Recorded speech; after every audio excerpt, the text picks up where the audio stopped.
It is a wonderful pleasure to welcome once again to the show Stephen Bradford Long.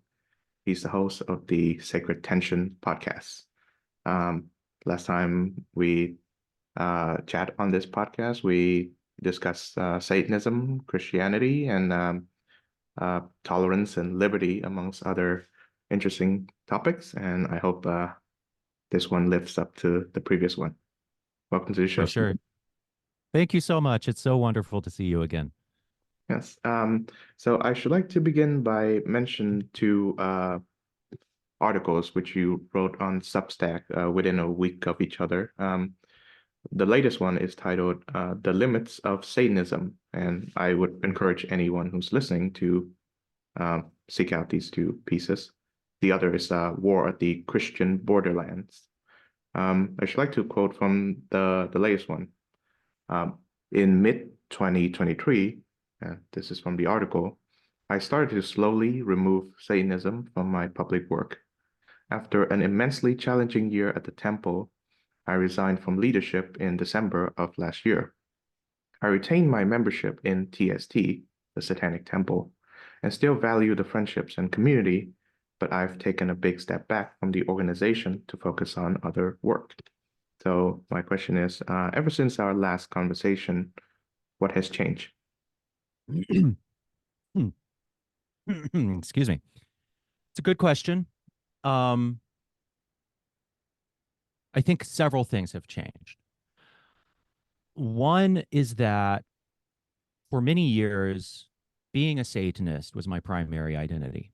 And for anyone curious about that, about the why and the how of my Satanism, what was it that drew me to Satanism? They can read that very same article where I take people on that journey. Um, but the truth is, I came to feel like I needed more than the singular symbol of the romantic Satan. And for listeners who don't know what I'm talking about with the romantic Satan, I mean the literary romantic tradition. The literary satanic romantic tradition that started with John Milton and has just carried on from there, of valorizing Satan as the unbowed will. And this was, I think, really what the doctor ordered for me when I was coming out of fundamentalism, and it was good for me. But as I have grown in my spirituality, um, I have come to realize that I need more stories. I need stories of self-sacrifice. I need stories of transcendence. And I have found myself being drawn to a broader range of guiding narratives. And we're human beings, we're storytelling creatures, and we need those guiding narratives to help us live a good life. And really, the impetus for this is when um, I I realized. So I went through a very hard period last year, and I won't go into details, but it was a very, very, very hard period of loss for me. And I was listening to a podcast by Sam Harris on his Waking Up app, and he was saying something really interesting. He was criticizing his friend Richard Dawkins, and he said, Richard Dawkins's whole thing is emphasizing the majesty of nature, be the awe and majesty of nature. But what Sam Harris said was, but when you are awake at 2 a.m., feeling like everything is for naught, feeling like you have wasted your life, the majesty of nature isn't going to be enough. That isn't going to get you through. And you need practice. You need spiritual practice. And listening to that, I realized that Satanism no longer passed for me what I like to call the 3 a.m. test. The 3 a.m. test. When you're up at 3 a.m., it is the dark night of the soul. When you're up at 3 a.m., ashamed of your past, terrified of your future, and feeling hopeless. What gets you through the 3 a.m. are practices, the disciplines of mind, the wisdom that have come from community, from your spiritual practices, the accumulated wisdom. We practice ritual, and um, we cultivate relationships, and we have spiritual disciplines when times are good, so that when times are bad, we have something to hold us up. And I realized that Satanism no longer passed the 3 a.m. test for me, and I needed something more. So that was really what catalyzed this. And there were several other limitations that I commented on in that article. One is the limitation of ritual within Satanism. Now, Satanism does have a great deal of ritual. It is rooted in the Western esoteric tradition, and it has a lot of similarities with Ordo Templi Orientis, with Aleister Crowley's organization. It has a lot of it draws a lot of inspiration from Western occult magic and esoteric magic. And that stuff is really powerful. And it's powerful because it is a psychodrama, and it helps people access powerful emotions, and it helps them bond as a community. It helps them go through catharsis. So all of that stuff is great and really powerful. But once again, I found that I needed more. Catharsis was no longer enough. What I needed was something sublime. In other words, you could say I needed to worship, and whatever worship means. I needed a practice that pressed me up against the truly numinous and mysterious. And I say all this, by the way, as someone who is still a non-theist, right? I don't believe in a God with a personality, with volition, with will, who interacts with the world. But what I do believe in is the profoundly numinous. And you could call that God. And there are people who call that God. What I do believe is in um, profound mystery and awe. And more, what I needed was a practice that pressed me up against that. And I found that Satanism struggled in that regard. And there's one other thing that I found limiting, and it is what I call adolescent Satanism. Adolescent Satanism. Let me back up. The religious scholar Jesper Peterson talks about three types of modern Satanism, and they are rational, which is best exemplified by the Church of Satan. These are like the stone cold atheist Satanists. They value reason above all else, and and their Satanism is one of kind of a kind of brutal rationalism. And I don't say brutal in a negative way, but it's a very intense rationalism. And then there's esoteric Satanism. And this is best exemplified by, say, the Luciferians, who are theistic pagan Satanists, and by Temple of Set, which is a schism church that broke off of the Church of Satan. And they are also likewise theistic, but take a very mystical approach to the symbol of Satan. In my opinion, esoteric Satanism is often, but not always, theistic, but it takes a more spiritual approach, an esoteric approach. And then there is adolescent Satanism, best exemplified by like metal bands, teenage Satanists who it's just basically fuck you. It is the Satanism of fuck you. Can I swear on your show? I'm Oh yeah, sorry. I do that Okay. too. So Okay. And what's really challenging about a lot of satanic spaces is that all three of these chords are woven together in these communities, right? My Satanism was always of the rational and esoteric variety. And anyone who listens to my show will also find all three of these types. I've had a Satanist on many times named Shiva Honey. She is a witch and a non-theistic Satanist, and so she is fully esoteric. And then you listen to my interviews with Lucian Greaves, fully rationalist. And then I've had some adolescent Satanists on who are just wild, right? Um, so all three of these chords are bound together in the satanic community. And I have found myself in a really challenging position of no longer believing that acts of adolescent Satanism, which the satanic community sometimes engages in as a form of public protest, are what our society needs right now. And I think adolescent Satanism, as much as I understand it and empathize with it, I really hear where people are coming from with it. I feel the pain. I see the pain. I see the rage. As a form of public protest, which is what TST does quite a bit, is political activism. I no longer believe that some acts of adolescent blasphemy are what our culture needs right now in a time of such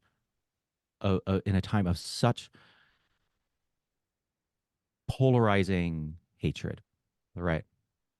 So in the article, I use the example of the abortion clinic that TST started in New Mexico, and they named it Sam Alito's Mom's Satanic Abortion Clinic. For people who don't know, who aren't in the United States, Sam Alito is a Supreme Court justice.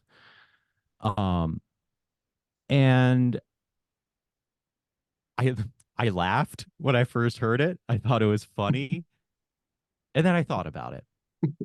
And it's like, is this really what our culture needs right now? It's mean spirited. It is mean spirited. It kind of goes for the jugular. And that's the kind of thing that I'm talking about. But here's the important thing that I want to emphasize.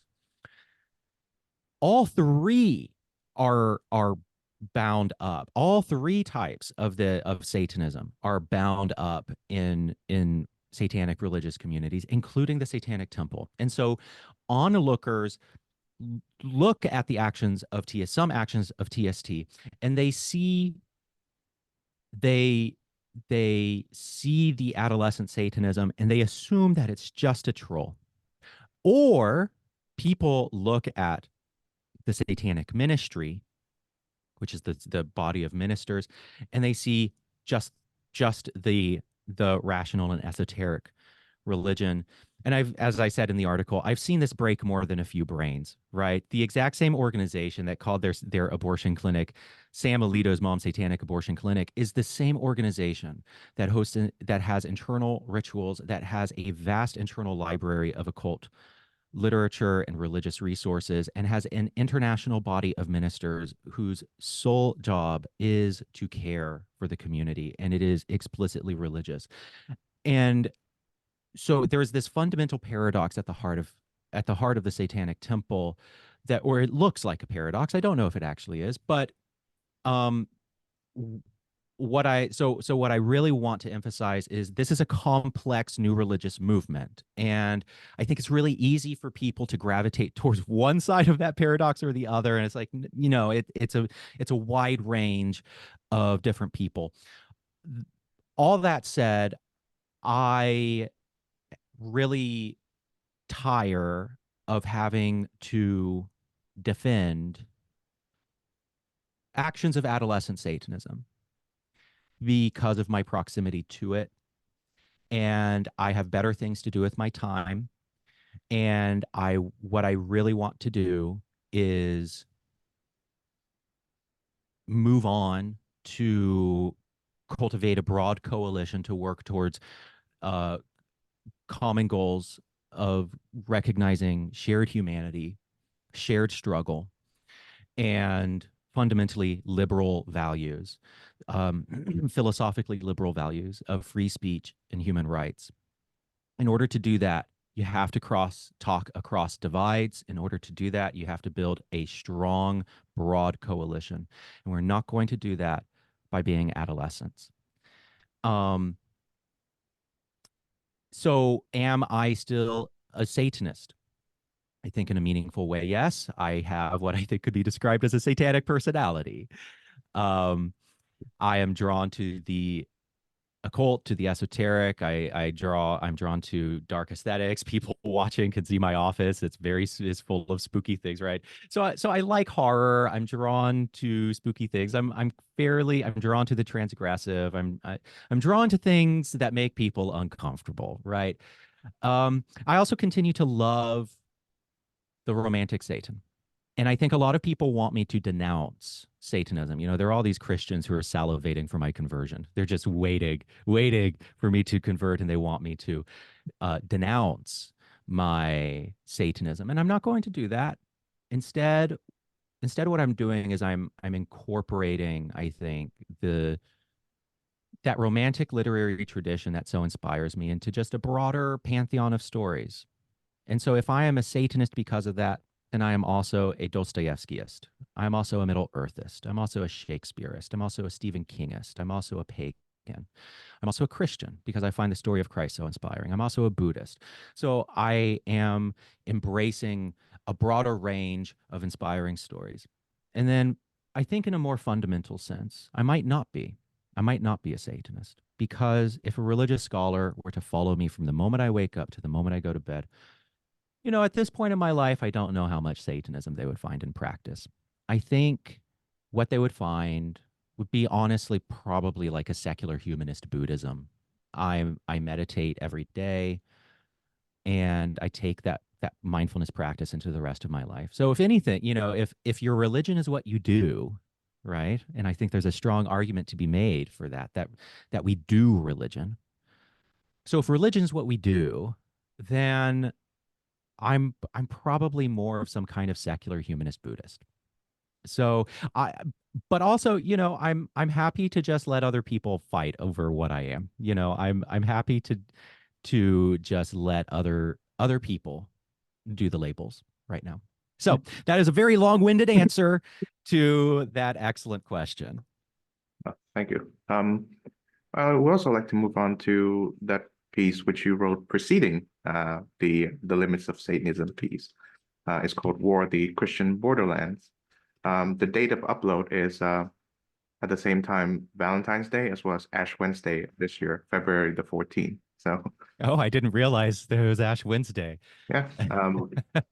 Um, and so allow me to relay a rather personal story. So I'm very new to the Christian faith, specifically the Catholic faith. When I was contemplating my conversion towards Christianity from the path of atheism, I thought to myself, would the Christian religion contain or accept someone of my, I guess, pretentiously so-called esoteric personality? Um, I'm drawn to faith. I'm very much inspired by the life of Jesus. But at the same time, like yourself, I'm a romantic and I'm drawn towards transgressive things, things that make people uncomfortable. Well, then I discovered that you can still be a faithful Christian. And I saw your cat, by the way. I Yeah, I'm sorry. I'm letting my cats in and out of the room. It's like Grand Central Station in here right now. So I'm sorry to be distracting, but continue. It's okay. I wish to say hi to him or her. So yeah, like I said, I discovered in the history of Christianity. Oh, that's another one. Okay, Um, sorry, go on. and especially in my own Catholic faith, there are romantics. You've mentioned Milton. I would nominate Blake, William Blake, um, as even more romantic, and I would say even more radical than Milton. Um, and there are people like Flannery O'Connor, who is deeply faithful as well as deeply transgressive in her writings as well as her spirituality. So I thought, well, this is the way for me, and I believe that it can include people like myself. Um, you wrote in the piece, War of the Christian Borderlands, that the more you realize that you do not believe in, I guess, the Christian faith, the more you are comfortable with talking and conversing with Christian people, sorry, Hmm. because you find the story of Christ inspiring. So tell me more about that. Yeah, it's really interesting that I think that there's some concepts worth clarifying, some terms worth defining. First of all, what is border maintenance? Border maintenance is the process by which any in group determines who is in and out. And every group does this, right? Every group goes through this ongoing dispute over what it means to be a member of their either faith community or church or identity category. Every group does this. What makes you a cat person? If are you a cat person if you have 5 dogs and 1 cat, right? Okay. So there are all of those there are all of these disputes. And the point that I make in that article is that being on the borderland, being on the border where that dispute is constantly happening, are you in or are you out, is a very, very hard experience. And I found myself um, losing faith, but still wanting to do Christianity. I could do Christianity, I just couldn't believe it. And what I wanted was a space within the church where I could live out Christianity, even if when I said the prayers, even when I recited the creeds, I could not believe it. And because of the context that I'm in the American South, and I think it's probably a bit different in Roman Catholicism. I think it's probably a bit different. Also, you're in Europe, right? You're in Prague. Yes. Yeah, Budapest. Budapest. Okay. So it's probably quite different um where you are. But within my cultural context, what I was attempting to do was simply unacceptable. And I became the subject of border maintenance. I became the subject of the war at the borderlands. And you know, at that point, I had been fighting for so long with my religious faith. I had fought for a decade for the inclusion of LGBT people in the church. By the church, I don't mean the Roman church, the Roman Catholic Church. I mean just church, church generally. Um, and I and I'd also fought for so long to retain a faith that was just slipping through my fingers. And by the time I got to this last fight, kind of the fight for a non-theistic faith, the fight or the fight for a non-theistic Christianity, the ability to practice without belief, I was just too tired. And so I kind of dropped my sword, stopped fighting, and just left. Which was very sad. It wasn't something that I wanted to do. It was something that came about. And something really interesting happened when I did that. Everything got better. Everything, life as someone who is surrounded by Christians, life got so much better because it was almost like all the Christians just made a sigh of relief and was like, oh, thank God, he's just he's just a godless heathen now. And it was almost like they had more respect for me. And here's when another helpful term comes in, and that term is heretical disgust. Heretical disgust is um the phenomenon where we tend to reserve our greatest disgust and resentment and hatred for people who are in our tribe but different. So you see the heretical disgust between conservative Christians and progressive Christians because they're technically Christian, but they're the wrong kind of Christian. And they and so there's a deep, deep disgust response. And I found that my life as a gay progressive Christian was pretty awful in comparison to my life as a Satanist. Being a Satanist was easier because I no longer triggered that heretical disgust in a lot of Christians. And suddenly I was able to have far more pleasant conversations with Christians in my life because I was no longer on that borderland and I no longer triggered their heretical disgust. Yeah. Mhm. Right. I believe the second part of my question is, of the person of Christ do you find inspiring? Mm.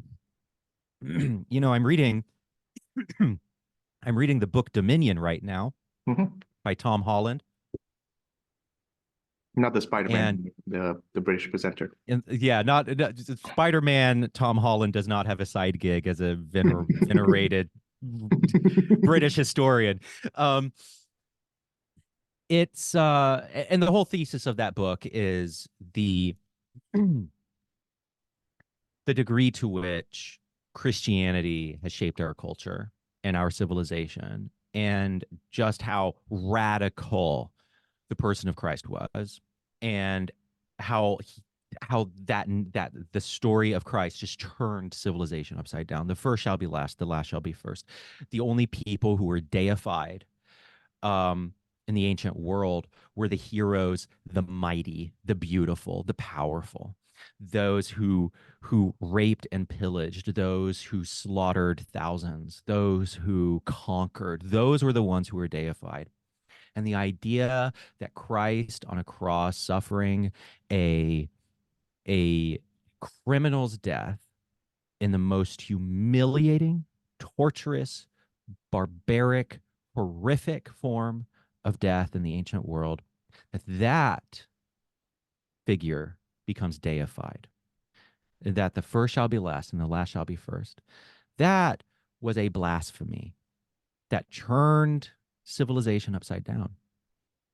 And I find that profoundly beautiful. And I think a good argument can be made that, why do I care about the outsider? Why do I care about the suffering of the least of these?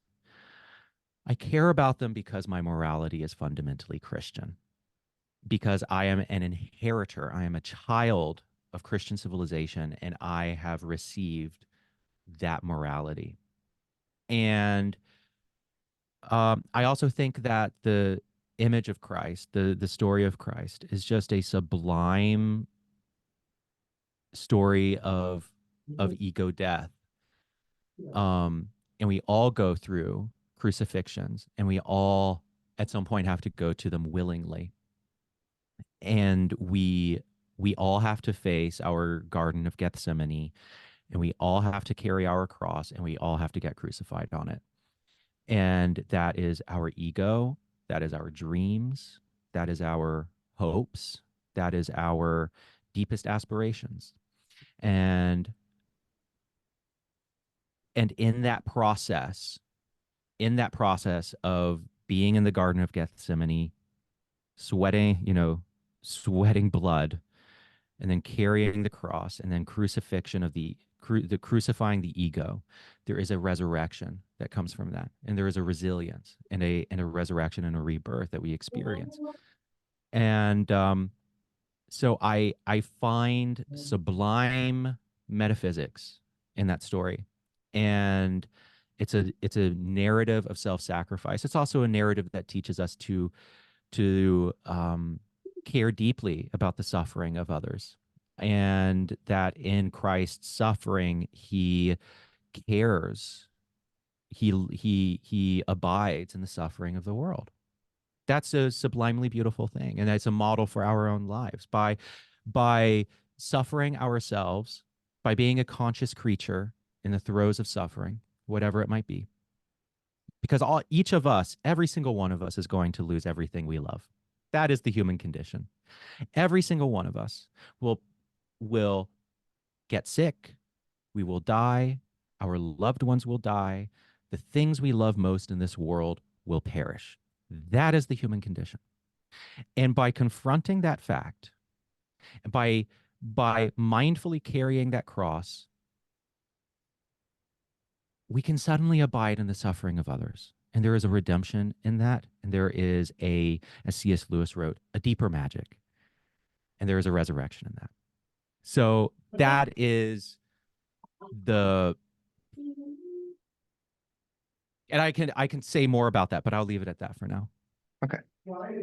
Um, I remember around the year 2016 or 2017, I suddenly came to a realization of why I am somewhat different from the other people around me. And that was when I watched the Martin Scorsese film Silence. I wonder if you've seen that one. I have not seen it yet, and I really must. Yes, I would say that is his best movie, or at least that's my favorite movie of his. Yeah. People mentioned Taxi Driver and Raging Bull, which are great movies, but um, almost no Scorsese fans place Silence as the top of Mm, their, you know, most wonderful films of his mm, list. So for those who don't know, it's based on a novel by a Japanese writer, Shusaku Endo, and it follows two Portuguese Jesuit priests who came to Japan in I believe it was the 15th century. Um, Back then, the shogunate at that time was persecuting Christians left and right, and the two of them witness you know the suffering in which their Christian brethren in Japan were going under. And I should say that the purpose of their travels is to find out whether one of their mentors, uh, also a Christian Jesuit priest, whether he had apostatized, whether he's renounced his faith under threat of torture and punishment. Um, and in the movie, there's this ritual wherein you officially and formally apostatize in front of I guess the governor, the Pontius Pilate figure, I suppose. They present to you well, the Japanese call it the fumie, and it is a likeness of Christ, and you are told to step on that. So spoilers, if those who haven't seen the movie, our main character, the Jesuit priest, stepped on it in order to save some of his Japanese Christian followers from being tortured, from being killed. Um, and in the Scorsese movie, there's this voice, presumably from God. He says that well, you you are the suffering that you are experiencing is something that I'm very much familiar with, and there's no mm, there's no guilt or shame in stepping on it because when I was going through my trials, people have done worse, and I've forgiven them. So mm, I forgive you for stepping on the likeness. mm, Um, I think that's when I realized that my source of ethics and my source of morality does not come from the culturally Buddhist upbringing in which I was raised, but it was Christian. And yeah. I guess I can elaborate on how Christian and Buddhist ethics differ from one another, but I still have my great respect for Buddhist ethics. I just don't find it to be my own. Yeah. So, um, Mm. Thank you for sharing that. That's beautiful. Yeah. well, with that, let's move on to the reason why I initiated this discussion to begin with. I was very much inspired by your conversation with Jonathan Rausch of Mm. the Brookings Institution, the latest one.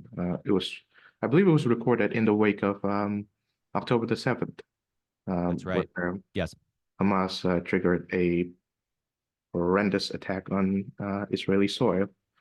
Um, I've done numerous podcasts on this topic, and but still to this day, I cannot even begin to imagine the kind of ethical and moral compass that would lead someone who I guess who belongs to Hamas to do what they do. Well, that's one. Um, and secondly, I could not for the life of me imagine the kind of ethical and moral compass that would let people who, for the most part, who are Western, um, Western, either it's Western brought up and raised and Western inspired. So people who go to schools in the West but live in, say, Arabia, to defend the actions of Hamas. And that is something that I've tried to work through as I'm doing this show. And you are one of the many guests which I'm doing this with. So tell me about how that event, October the 7th, sort of trigger a change in your political outlook. Yeah. So I will also say that I got into a lot of trouble for this, and it's been pretty ugly. Um, I felt like I was radicalized by it in a way. And so some background here, my partner um is a Jewish convert. And the Jews make it very hard to convert. And he did the whole thing. He went through the whole rigmarole. And so I've been attending a synagogue with him. And about a day or two after October 7th, the synagogue, our synagogue, I'm a member of the synagogue, received horrific threats of violence, and the rabbi received direct threats of violence, and the synagogue had to basically go into security lockdown, and the FBI got involved, and local police got involved, and and my partner woke me up in the middle of the night to tell me this, that his rabbi's life had been credibly threatened. And this was already after I had been reeling from the horror, the absolute barbarism of October 7th. And so this brought it home for me in a way. This brought anti Semitism home for me. And I am not myself Jewish, but the person I now is and is part of the Jewish community. And I've been engaging in that Jewish community. And so it made this personal. And then I looked around and I saw people within my own lefty communities, people I know, telling me things like, if you don't understand that freedom from oppression means armed violence, then you don't know what leftism means. And if and people saying, no, Israel does not have a right to exist. And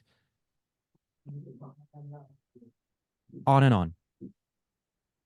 People celebrating the Hamas attacks as breaking out of an open air prison and that they are freedom fighters, and celebrating it as an act, as a victorious act, a stirring, victorious act of fighting oppression. And I just cannot describe what that did to my soul. It made me doubt everything that I had ever known as a leftist. It really turned my life upside down. And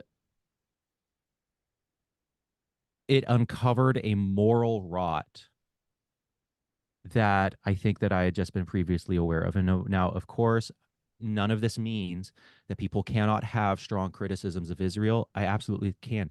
But there is a moral divide here. There is a moral divide between saying what Israel is, someone can say what Israel is doing to Palestine is unethical, it is horrible, it is a human rights violation. Fine. But to go from that to celebrating the Hamas attacks and to see Hamas as anything other than a death cult, that is a boundary that should never be crossed.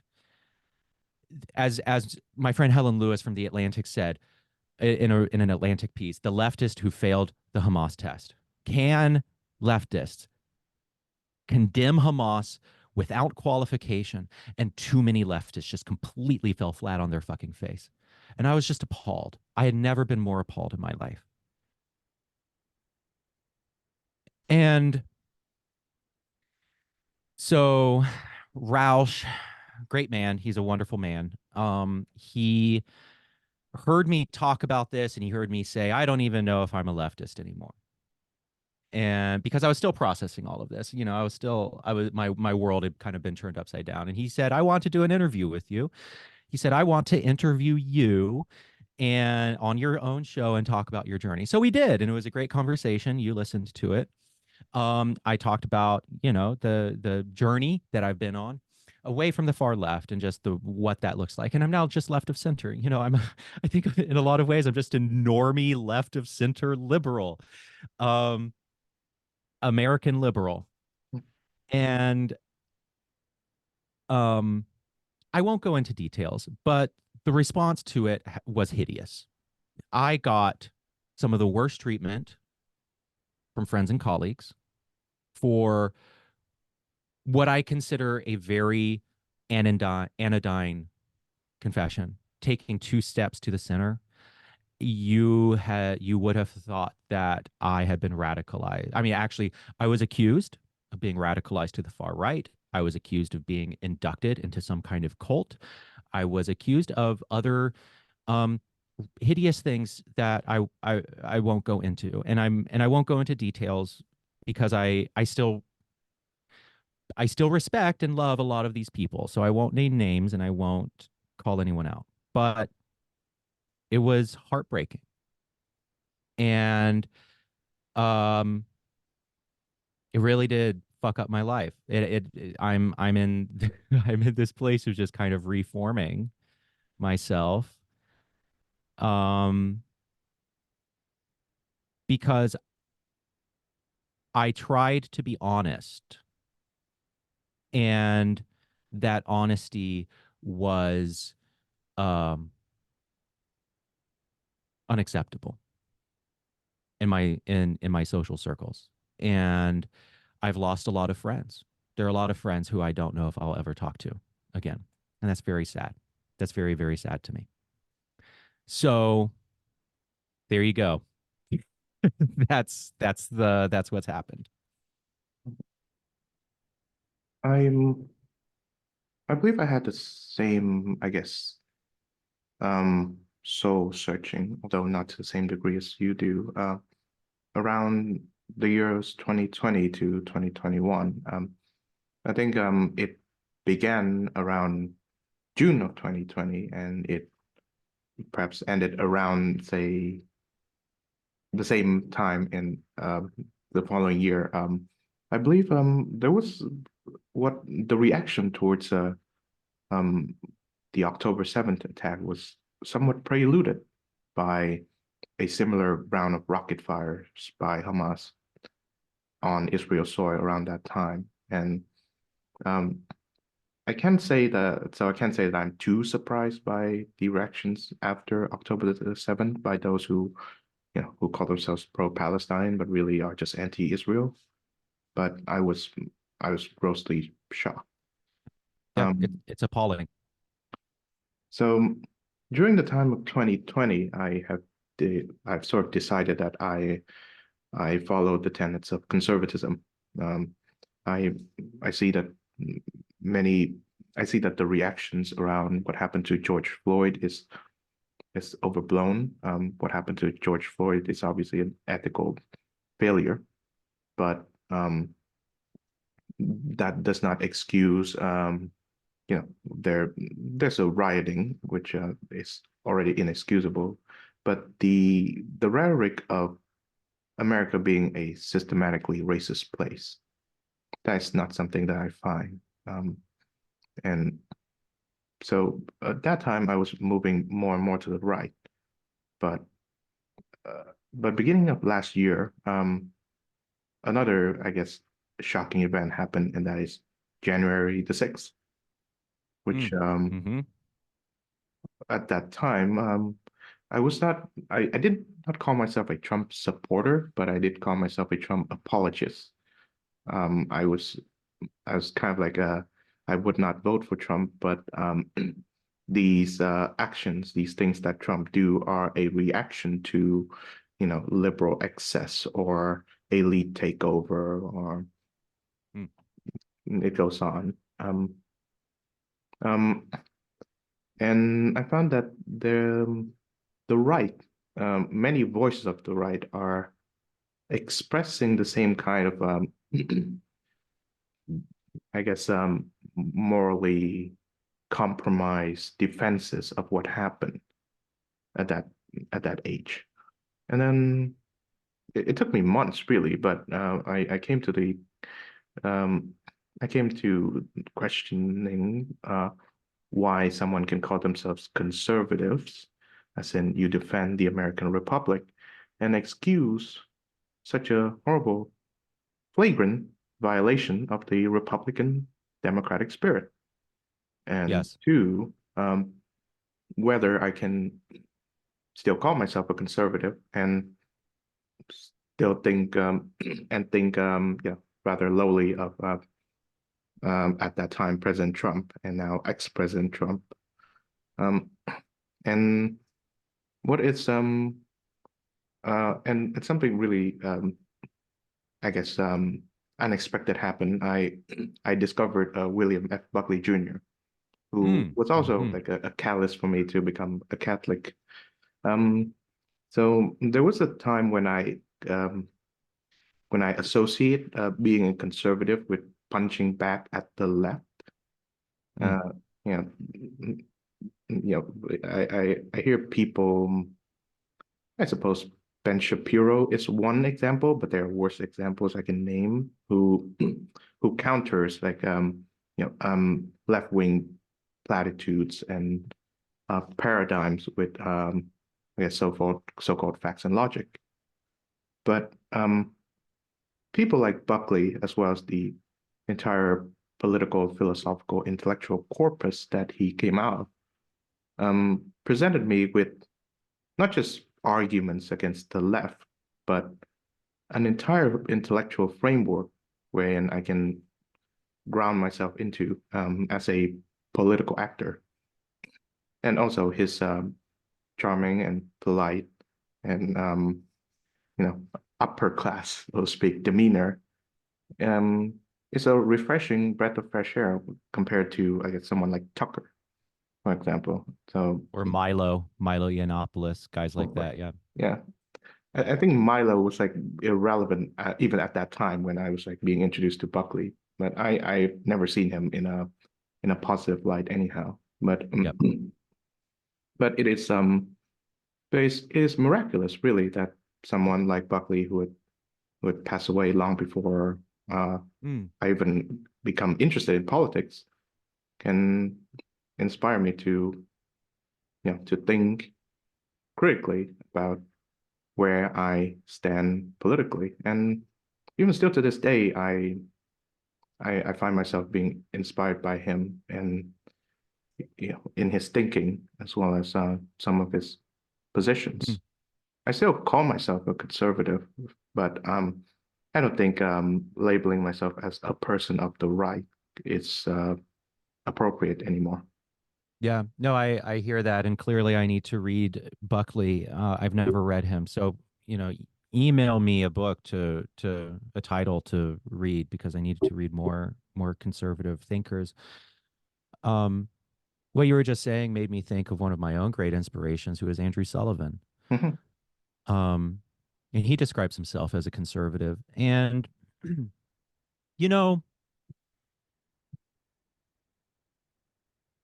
I think that there are a lot of people on the left who don't know, who genuinely do not believe that there is such a thing as a thoughtful and principled conservative, Mhm. you know?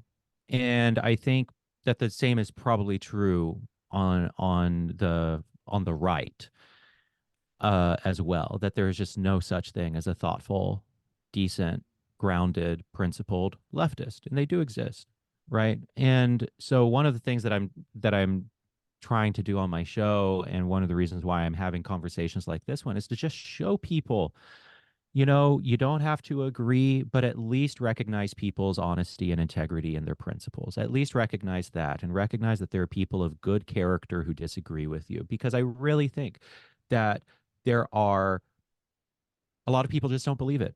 A lot of people don't believe that there can be people of good integrity and character who have who have thought and struggled deeply and just come to a different conclusion from them.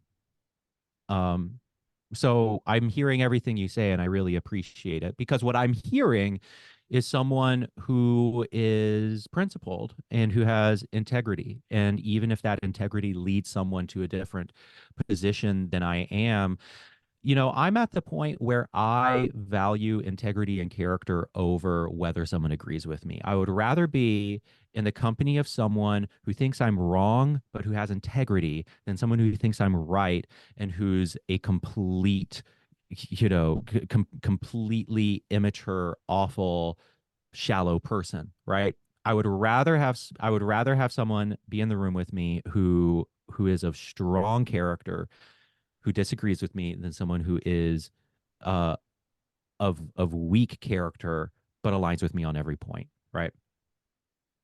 Yeah, and I appreciate the compliments.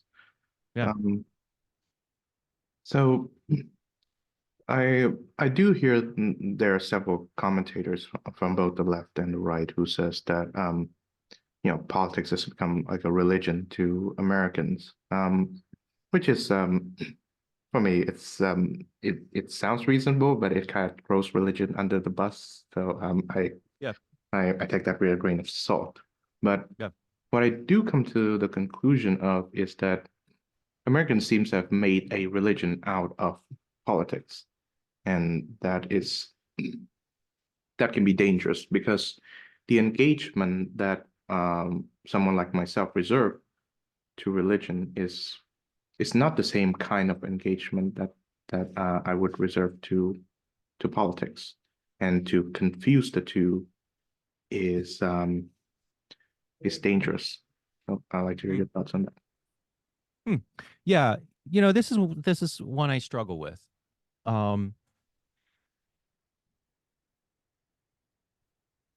I take a really holistic approach to religion and I see everything as religion, Mhm. and I don't know if there's a divide between the religious and the non-religious. I think that they're, in kind of a fundamental sense, there's just religion. And I think that a lot of things that people would not readily acknowledge as religion are religion 100%. So, you know, I on my Substack, I've been doing lots of research into various online communities that I believe are new religious movements, but would probably not be labeled as such, right? So I think religion is everywhere. I think that little temples are like mold. They just grow. It's in the air. The temples, they, you know, the human psyche, we just put out these spores to grow temples and they will just flourish everywhere because that's the human spirit, right? And I think that I hear what you're saying where people I often hear, you know, exactly what you said. People saying religion or politics is America's new religion, and they say it as if religion is a bad thing, right? And so it's a way of denigrating. They go into that statement assuming that religion is fundamentally bad, and therefore what people are doing right now is bad. Um, and I disagree with that analysis because I don't think religion is in and of itself good or bad. Um,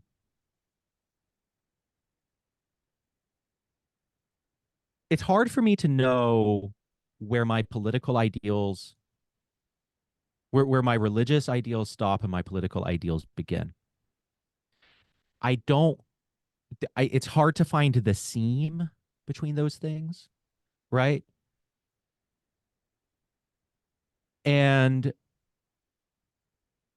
so I guess I'm kind of fundamentally skeptical of the idea that we can actually separate them because you know, for example, if let's take um pro-life Catholics. Um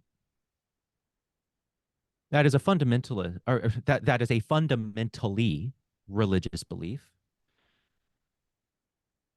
and it has profound political implications, right?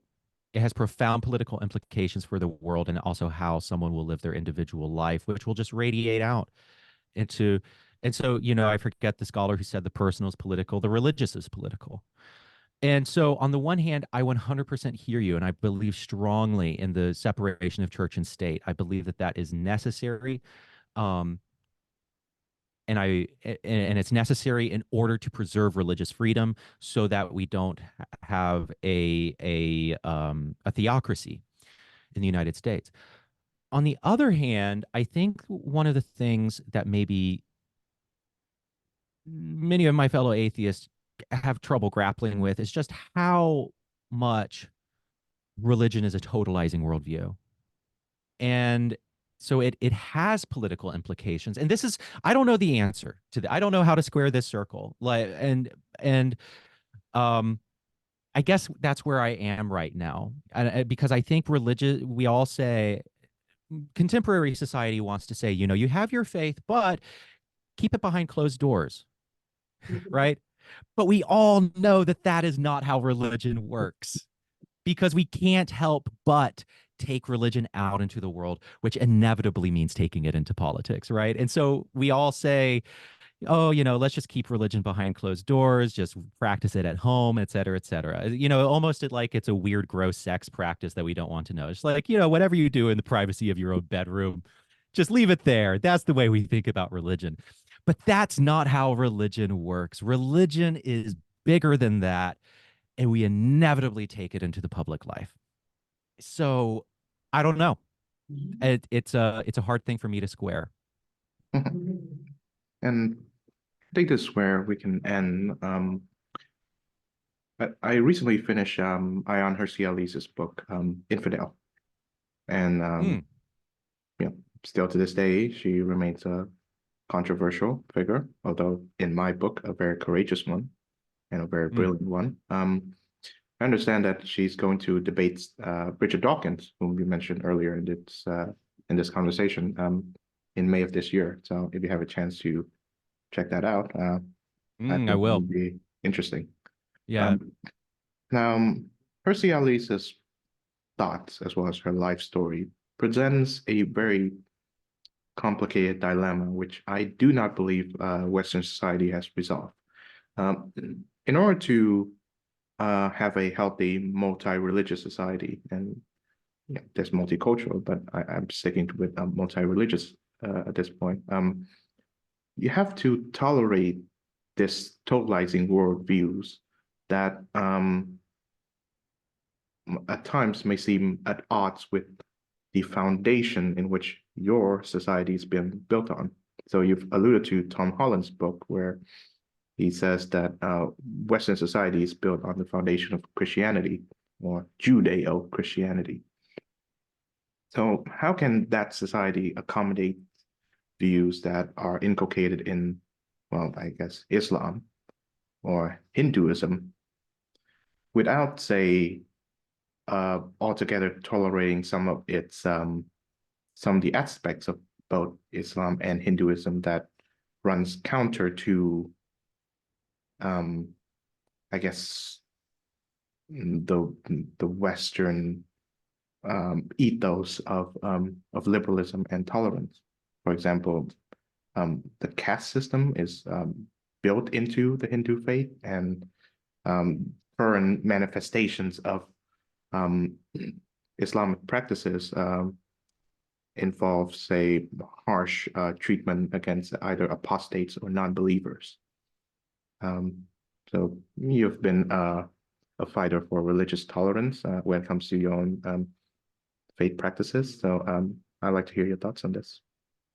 Mm. It's a hard one. I'm not entirely sure what my answer is right now, because what you're pointing to is the fundamental strength and flaw of liberalism, which is that because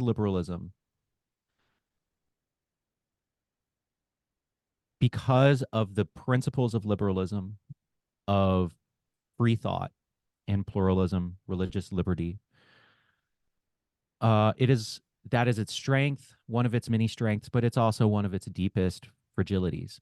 Liberalism is a deeply, deeply fragile system because it innately can enable and empower demagogues and bad actors who take advantage of it. There is that innate fragility there.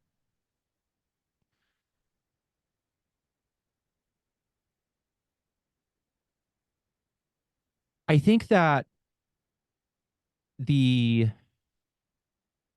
my very incomplete thoughts on this. I hope it's okay that we're going a bit over, by the way. No, it's fine. Um, It's fine. okay. Um,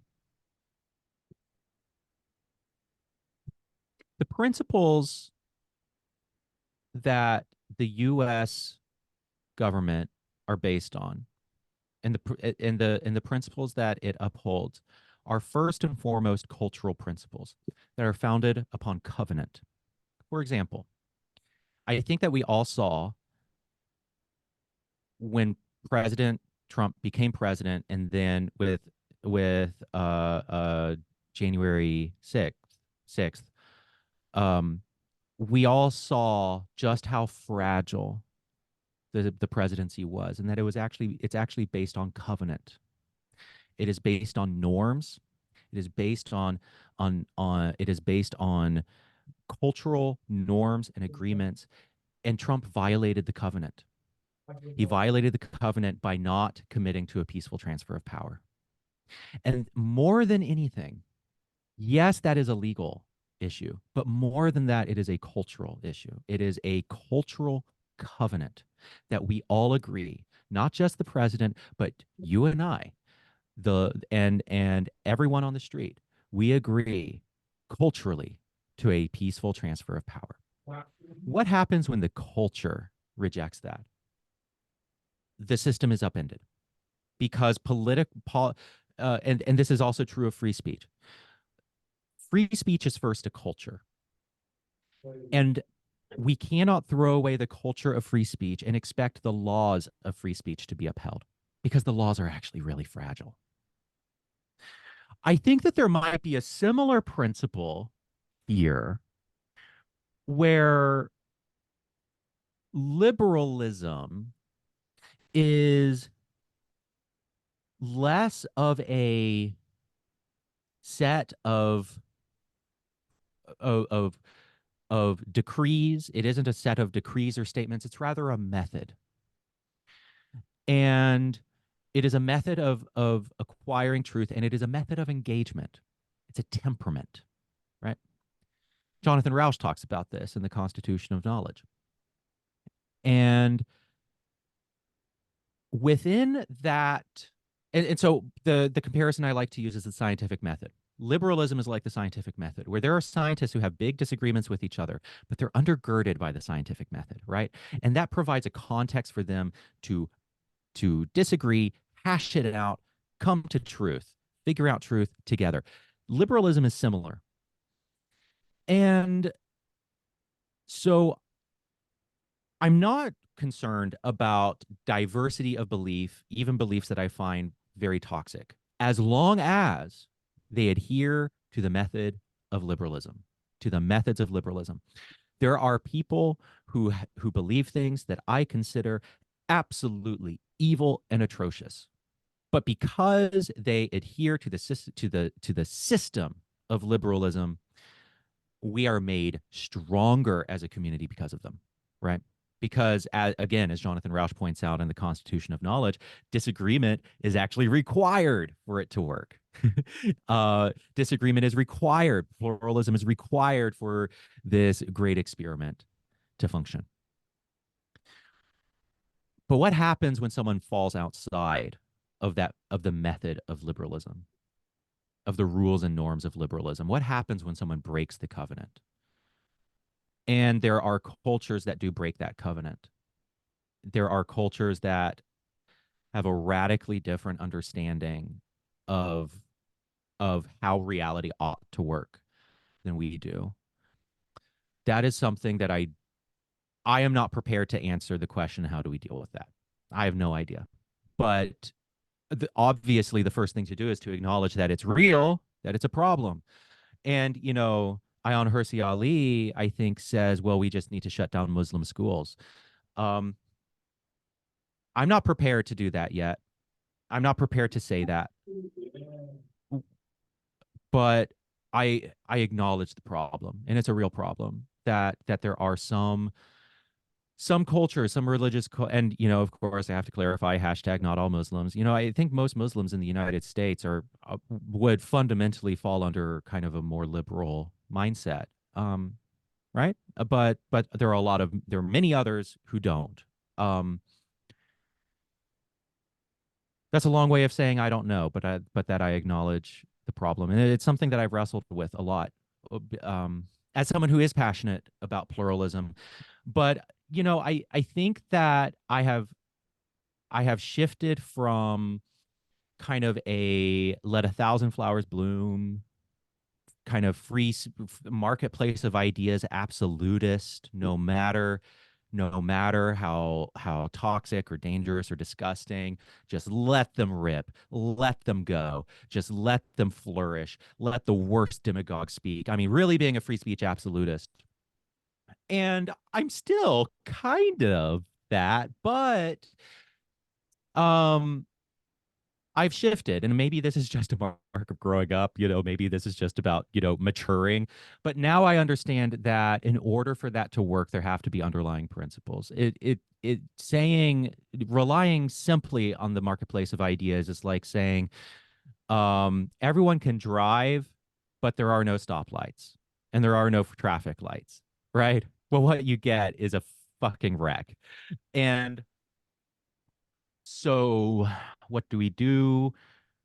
As long as people are who have radically different worldviews still maintain the underpinnings of the covenant of liberalism, um, I'm okay with that. Really willing to work with that. But what to do when people fall outside that, I don't know. I uh my go-to is to always use words. My go-to is to someone said, I don't know who, someone very smart said civilization began when someone used his words instead of picking up a stone. That is when that person founded civilization. So I'm a firm believer. I'm a words guy. I'm a firm believer that using our ideas and words is one of the most powerful forms of resistance. Um, but what do you do when when a community is immune to words? What do you do then? I don't know. I have no idea. Um, I'd like to end on a quote from Senator Daniel Patrick Moynihan, someone who is a liberal, but who has influenced my conservative thinking over the years. The central conservative truth is that it is culture, not politics, that determines the success of a society. So, be that as it may, 100%. be that as it may, you believe in the central conservative truth. So, we might have something in common after all. More and more people are saying, Stephen, you're sounding like a conservative. And I'm like, well, fuck, I'm not ready for that yet, but maybe we'll see. All right. It's been wonderful having you on the show, Stephen. And thank you again. You as th Thank you so much. Thank you for your hospitality. I've really enjoyed it.